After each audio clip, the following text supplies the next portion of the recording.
آپ سیاسی نظام کو پرامن نہیں رکھتے، اور اس کا ایک ہی حل ہے کہ جو اڈیالہ جیل میں قیدی ہے اس کے ساتھ مذاکرات کریں، بس عمران خان صاحب کے ساتھ مذاکرات کریں، ان کو ملیں۔ اور آپ کو پتہ ہے، آپ نے پچھلے دنوں میں ہم پروگرام میں بار بار یہ بات کر بھی رہے تھے کہ میاں نواز شریف صاحب کو چاہیے کہ وہ بہت بڑے لیڈر کردار ادا کریں، وہ سیدھا یہاں گاڑی پکڑ کے تو اڈیالہ جیل میں جائیں اور ان کو ملیں، اور جو ان کے ساتھ زیادتیاں ہوئی ہیں وہ بھی ان سے ڈسکس کریں۔ عدالتوں میں جو کیسز حکومت یعنی لنگر کرنا چاہ رہی ہے وہ ذرا ہاتھ پیچھے کھینچیں، عدالتوں کو فیصلہ کرنے دیں، ان پر دباؤ جو ہے وہ کم ڈالیں، اور آہستہ آہستہ حالات کو نارملائز کریں۔ اور پھر یہ ہے کہ قومی اسمبلی کی اسٹینڈنگ کمیٹیوں میں، سینٹ کی اسٹینڈنگ کمیٹیوں میں ان کے جو لوگ ہیں ان کو فوری طور پر نوٹیفائڈ کیا جائے۔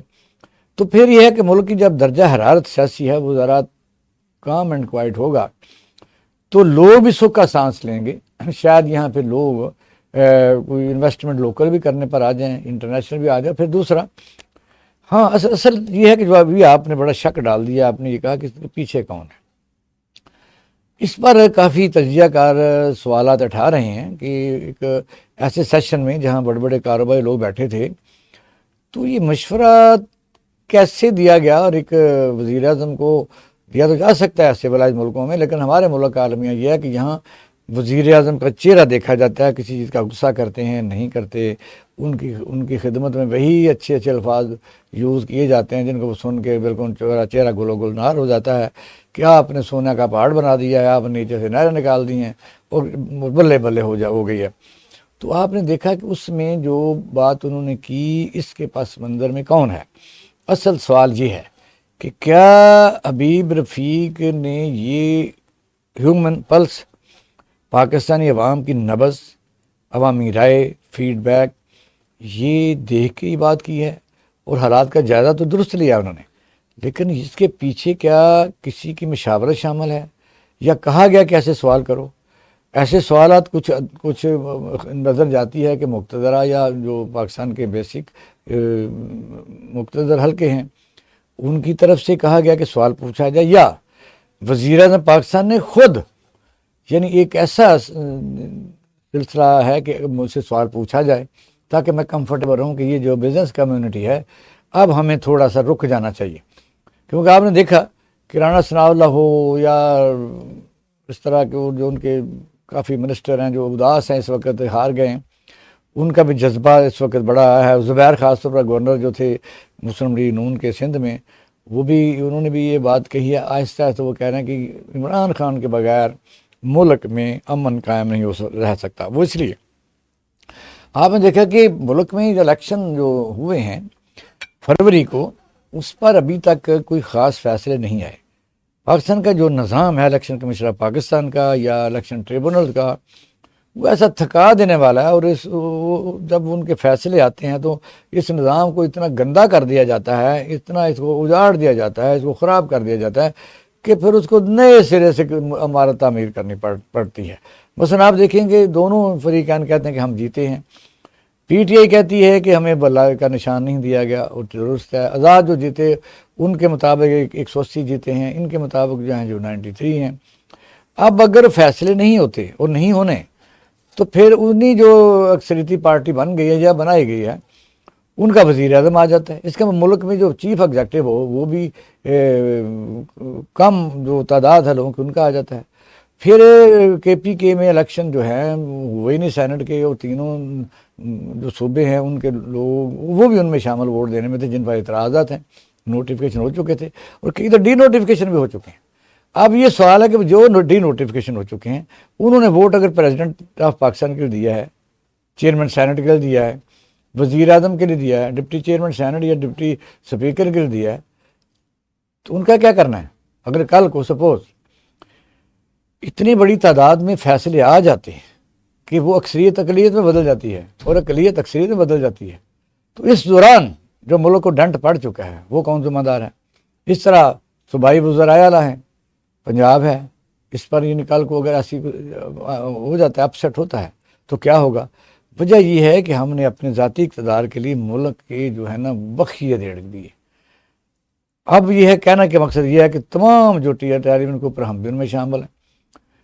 ٹی وی میں مختلف لائن لے کے بیٹھے اور غیر جانبداری تو یہاں بہت کم ہے دیکھنے کو.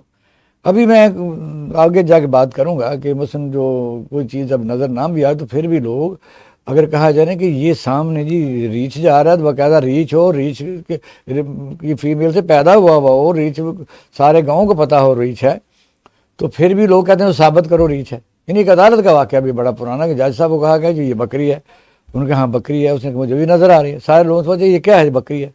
تو ملزم کو پھر بھی کہا کہ ثابت کرو بکری ہے. وجہ یہ کہ اس وقت صورتحال یہ ہے کہ اگر انہوں نے مشورہ دیا ہے, کسی کے کہنے پر بھی دیا ہے, تو اس پر غور ضرور کرنا چاہیے. لیکن سر یہاں سوال یہ پیدا ہوتا ہے نا کہ نون لیگ پی ٹی آئی کو مذاکرات پر آخر کیسے راضی کرے گی؟ چلیں ایک ایڈوائس تو ٹی وی چینلز پہ بھی کتنی دی جاتی ہے, کافی اینکرز بھی ڈیلی یہی کہہ رہے ہوتے ہیں کہ یہی اس چیز کا حل ہے کہ 1 پیج پہ آ جانا چاہیے اور ایک پیج پہ رہ کے نیگوسیشن کر کے اس ملک کے حالات ہمیں بہتر کرنے چاہیے. لیکن اب یہ ہے کہ دوسری پارٹی بھی تو مانے, کیونکہ آپ کو پتہ ہے کہ بانی پی ٹی آئی کی طرف سے بھی بڑا ایک کلیئر کٹ آنسر ہے کہ انہوں نے پاکستان پیپلز پارٹی اور نون لیگ کے ساتھ ہاتھ ملانے سے صاف انکار کر دیا تھا. تو اب ان کو مذاکرات پہ کیسے راضی کرنا چاہیے؟ یہ بات درست ہے کہ انہوں نے اپنے دور حکومت میں اپوزیشن سے ہاتھ نہیں ملایا, ایسے انہوں نے ضد بنائی رکھی, اور یہ پولیٹیکل سیٹ اپ میں یا جمہوری نظام میں ایسا نہیں ہوتا. لیکن اس وقت مطالبہ ایک ہی ہے کہ آپ جو فارم 45 ہے اس کے تحت فوری فیصلے کر دیں, دوسرا جو جیلی مقدمہ ہے تو وہ واپس لیں. یہ تو ایک دن کا کام ہے, یہ کوئی مسئلہ نہیں ہے. سر اس کے لیے بہت بڑا دل چاہیے. اتنا بڑا دل کہاں سے لائے بندہ کہ فارم 45 کے کیے ہوئے فیصلے جو ہے وہ ایک دن میں ہی تبدیل کر دیں؟ ایسا ہاؤ از اٹ پاسبل؟ نہیں, وہ بڑا دل یہ ہے کہ پھر یہ ہوگا کہ اگر ضد بنی رہی تو ضد کا انجام پھر یہی ہوتا ہے کہ اگر کسی آدمی کے ہاتھ میں حکومت آ جائے, یعنی بٹیرا ہاتھ میں آ جائے, تو پھر بٹیرا جب تک مر نہ جائے پھر ہی ہے نا, یا اس کے ہاتھ سے چلا جائے اس کی جو اس نے اسے فائدہ حاصل کرنا تھا یا کھانا تھا.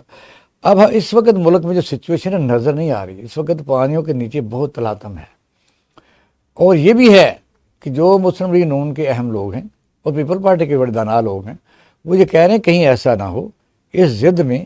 اصل میں تو حکومت ہی ہوتی ہے نا جو آگے قدم بڑھاتی ہے. بالکل ایسے اگر یہ ضد میں پڑے رہے تو کئی دفعہ یہ نہ ہو کہ لڑتے لڑتے ہو گئی گم, ایک ہی چونچ اور ایک ہی دم. کیونکہ نظام بھی تو چلانا ہے, یا نظام اگر عوام کو کچھ دے ہی نہیں سک رہا تو اس کو چاٹنا ہے.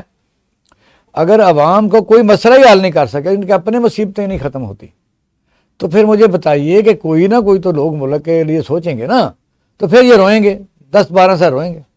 اب یہ کہ جمہوری نظام کو بھی عوام کی طاقت ہے. پہلی بات تو یہ لینا کہ یہ حق حکمرانی کس کا ہے, عوام کا ہے, جس کو ووٹ ملے. اور یہ بھی آپ کو بتا دوں, آئندہ لوگ اس نظام جو الیکشن کا اس سے مایوس ہو چکے. بالکل ایسے انہوں نے کہا اس کا کوئی فائدہ ہی نہیں ہے. آپ نے دیکھا ضمنی الیکشن میں لوگ کام نکلے ہیں, ان کا فائدہ کیا ہے؟ ووٹ دیں گے تب بھی جس کے صندوقڑی میں جانے ہیں اسی میں جانے ہیں. آپ ڈبہ بھر بھی لیں, صبح گجرات کے آپ دیکھ لیں ڈبے بھرے گئے, صاحب میں ٹھپے لگا رہے ہیں. کوئی ویڈیو وائرل ہو چکی ہے اور کسی نے ان کے خلاف کارروائی کی ہے.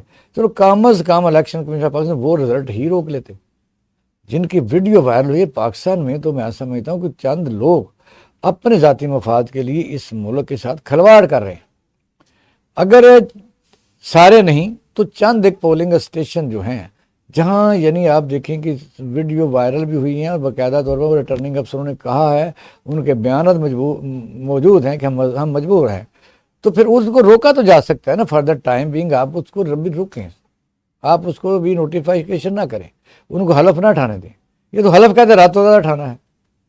تو وجہ یہ ہے کہ جب آپ اس ضد میں ہوں, اور پھر یہ بھی ہے کہ اس پر بات ہو سکتی ہے کہ اگر کوئی حکومت بن بھی گئی ہے, اس کو چلانے کے لیے جو مقتدر ہے وہ دوسرے فری کو راضی کر سکتی ہے. سب سے پہلے تو آپ کیسز کے متعلق جو بے گناہ ان کو چھوڑنا پڑے گا.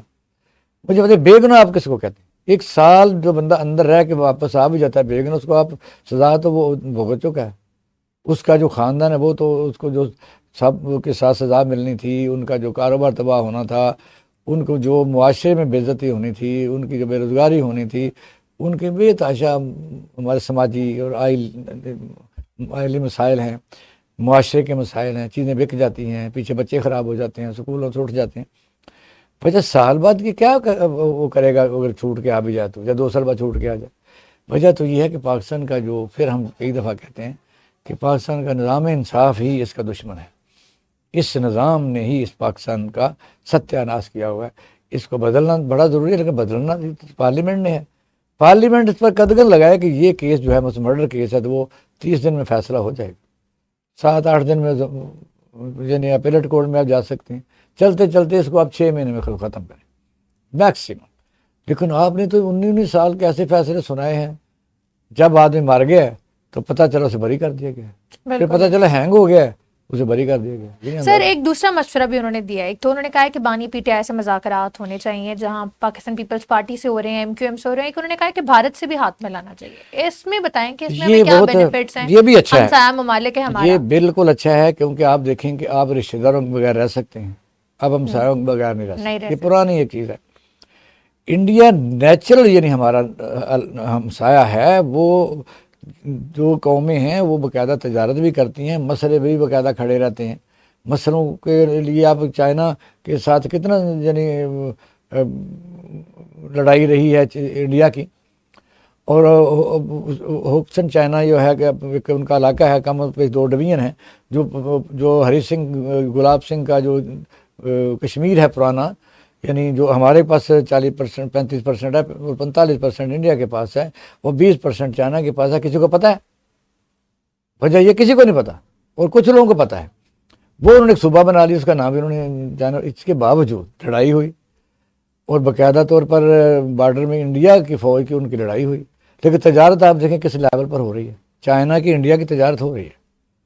دنیا میں تجارت بھی ہوتی رہتی ہے، اپنے جو سٹانس ہے، جو موقف ہے، وہ بھی چلتا رہتا ہے۔ انڈیا کے ساتھ جو پاکستان کا کہہ سکتے ہیں کہ یہ ضروری ہے، جو پاکستان کے حلقے کہہ رہے ہیں کہ ان کے ساتھ تجارت ہونی چاہیے، تو ہونی چاہیے، اس میں کون سی بات ہے؟ پوری دنیا ایک دوسرے کے ساتھ لڑائی بھی کرتی ہے، جو معاہدے ہوئے تجارت بھی کرتی ہے۔ آپ ان کے ساتھ تجارت نہیں کریں گے تو نقصان کس کا ہوگا؟ وجہ یہ کہ آپ نے دیکھا کہ ان کے جو چیز ہونی چاہیے، ٹیرف کم ہے، نزدیک بارڈر آپ کا نزدیک ہے، یہاں سے ٹرک 20-40 منٹ میں پہنچ جاتا ہے، ان کا ادھر آ سکتا ہے۔ پیاز ہے، ٹماٹر ہے، وہ تو خیر ہمیں شرم آنی چاہیے کہ ٹماٹر پیاز ہم منگاتے ہیں، کیونکہ ہمیں خود اگانے چاہیے، پھر ہم منگاتے ہیں۔ تو اس طرح میں سمجھتا ہوں جو انہوں نے یہ بھی کہا ہے، یہ بالکل انہوں نے بہترین مشورہ دیا ہے، اور انہوں نے خاص طور پہ ایک تاجر برادری نے کنسنسس بلٹ اپ کیا ہے، اس پر زیادہ شک و شبہ نہیں کرنا چاہیے۔ کسی نے بھی کہا ہے، چلو سپوز کسی نے بھی کہا ہے، کسی کی خواہش بھی ہے، کیونکہ انڈیا کا جب انہوں نے مشورہ دیا تو فوراً خیال آ گیا، کیونکہ میاں نواز شریف صاحب یا پاکستان مسلم لیگ نون وہ سوفٹ کارنر رکھتی ہے انڈیا کے ساتھ، تو پھر بھی کوئی حرج نہیں۔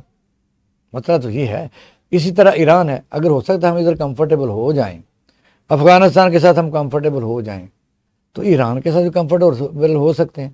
آپ نے دیکھا اعلامیہ میں کہیں گیس پائپ لائن کا ذکر نہیں ہے، اور پھر سچی بات تو یہ ہے کہ جو حلقے ہیں، جو میسج گیا ہے، جہاں دھمکی دی گئی امریکہ نے پاکستان کو، تو وہ آپ کے سامنے ہے کہ بھئی اگر آپ نے سوچا بھی تو آپ کے پر سینکشن لگ جائیں گے۔ تو صدر ایران جناب ابراہیم رئیسی صاحب، سب سے زیادہ ہز ایکسیلنسی، بہت بڑے یعنی ایک مرتبہ اور شان ایران کی، وہ جب دورے سے واپس گیا تو ہمارا خیال تھا وہ پارلیمنٹ کے مشترکہ اجلاس سے خطاب کریں گے۔ غیر پاکستان کا کوئی ہوگا، اس میں کوئی راز ہوگا فارن افیئر کا یا کیا ڈپلومیسی ہے۔ اب یہ کہہ رہے ہیں کہ ہم نے بارڈر کے اوپر بہت بڑی تجارت کرنی ہے $10 بلین کی، کیا اس پر وہ نظر نہیں رکھیں گے کہ آپ اس کا مطلب ہے کہ آپ لیگل تو نہیں کر رہے، انلیگل کر رہے ہیں؟ یہ چیزیں چھپتی نہیں ہیں۔ اگر پاکستان میں آپ کو پتہ ہے کہ تو سیٹلائٹ ایسا ہے کہ آپ چلتے ہوئے ٹرک دکھا سکیں گے، چیزیں وہاں جو ہے ٹرانسفر ہم کر رہے ہوں گے پیٹرول ڈیزل کو یا گیس کو، تو کیا نظر نہیں آنی ہوگی۔ اب ہم بہت پھنسے ہوئے ہیں۔ اس کا ایک ہی حل ہے، جو سب سے ہے کہ ملک میں جمہوری نظام کو مستحکم کیا جائے، اور اس کے لیے ضروری ہے کہ تمام سیاسی پارٹیاں نیا عمرانی معاہدہ کریں، اور پھر یہ ہے کہ عمرانی سے مراد ہے کہ عمران کا وہ نہیں ہے، عمرانی ایک بڑے کینوس پر اس کو کہتے ہیں عمرانی معاہدہ، اور عمران خان کو بھی اس میں کریں۔ اب اس کو آئسولیٹ آپ نہیں کر سکتے، آپ بار بار مسلم آپ کرتے ہیں جی اس کو میں پبلک اکاؤنٹ کمیٹی کا چیئرمین نہیں بنانا، اسے فلانا نہیں بنانا، بھی آپ باز تو آتے نہیں۔ پھر اگر سندھ نے اپنے فنڈز کے لیے آپ پر اتنا دباؤ ڈالا ہے، اور میں تو سمجھتا کہ انہوں نے تو باقاعدہ طور پر وزیر اعظم صاحب کے سامنے بیٹھ کے اس طرح جواب طلب بھی لگ رہی تھی، تو جب KPK کے وزیر اعلیٰ کہتے ہیں اپنی عوام کے لیے مجھے میرا شیئر دیا جائے، تو پھر کیا حرج ہے؟ وہ تو لیگل ہے، وہ رائٹ ہے۔